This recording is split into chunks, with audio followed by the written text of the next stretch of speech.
ખેરગામ રામજી મંદિર ખાતે રામ ભક્તોએ વિવિધ પૂજા અર્ચના સાથે શ્રીરામના નાદ કરતા સમગ્ર વાતાવરણ ભક્તિમય બનવા સાથે અયોધ્યામાં ભગવાન શ્રીરામની પ્રાણ પ્રતિષ્ઠાનું લાઈવ ખેરગામ ખાતે હજારોની સંખ્યામાં રામ ભક્તોએ નિહાળ્યું।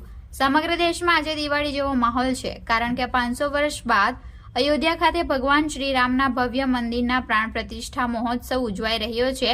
ત્યારે સમગ્ર દેશમાં વસતા હિન્દુઓમાં એક અનેરો ઉત્સાહ જોવા મળી રહ્યો છે।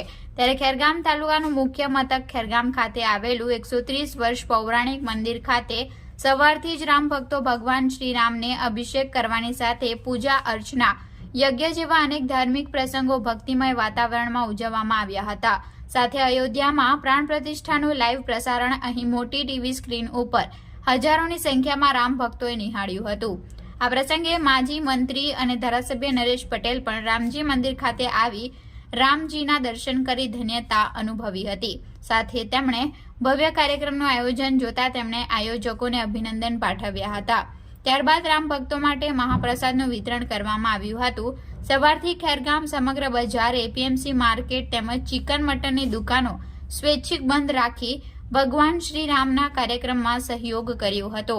સમગ્ર કાર્યક્રમ દરમિયાન ઠેર ઠેર ગામમાં પોલીસ મથકના પીએસઆઈ ડીઆર પઢેરિયાએ ચુસ્ત પોલીસ બંદોબસ્ત ગોઠવી કાયદો અને વ્યવસ્થા બગડે નહીં તે માટે તકેદારી રાખી હતી।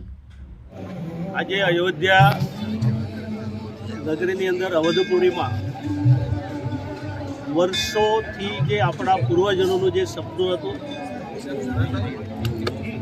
ફક્ત હિન્દુ સમાજને પણ સમગ્ર સમાજ માટે, જ્યારે રામ ભગવાન દરેકના હૃદયમાં છે અને એવું એક આસ્થાનું સ્થળ એટલે અયોધ્યા નગરી અને અવધપુરી, જ્યારે આજે વર્ષો જૂનું સપનું આપણા પ્રધાનમંત્રી, એક દેશના પ્રધાનમંત્રી તરીકે એક પ્રતિનિધિ બનીને એમના વરદ હસ્તે આજે અને અનેક ભૂદેવો, અનેક સાધુ સંતો, અનેક સમાજના શ્રેષ્ઠીઓની હાજરીમાં આજે ત્યાં પ્રાણ પ્રતિષ્ઠા થશે।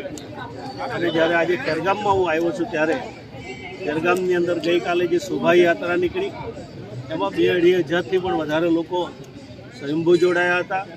આજે ખેરગામ સ્વયંભૂ બધા દુકાનો બંધ રાખીને ભગવાન રામજી મંદિર તરીકે ઓળખીએ છીએ। 130થી વધારે વર્ષ થયા છે આ મંદિરના। એમના પટાંગણામાં આજે ખૂબ મોટી સંખ્યામાં આજે ભગવાન રામચંદ્રજીની જે પ્રાણ પ્રતિષ્ઠા થવાની છે એ અવસરને બધા નિહાળવાના છે। ત્યારે હું ચોક્કસ આ વિસ્તારના ધારાસભ્ય તરીકે ખેરગામવાસીઓને ખૂબ ખૂબ શુભેચ્છા આપું છું। તમારો ઉમંગ અને ભગવાન પ્રત્યેની જે આસ્થા છે એ હંમેશા નવી પેઢી પણ એમાં પ્રેરણા લે અને આપનામાં પણ કાયમ માટે ટકી રહે એવી ભગવાનને પ્રાર્થના કરું છું।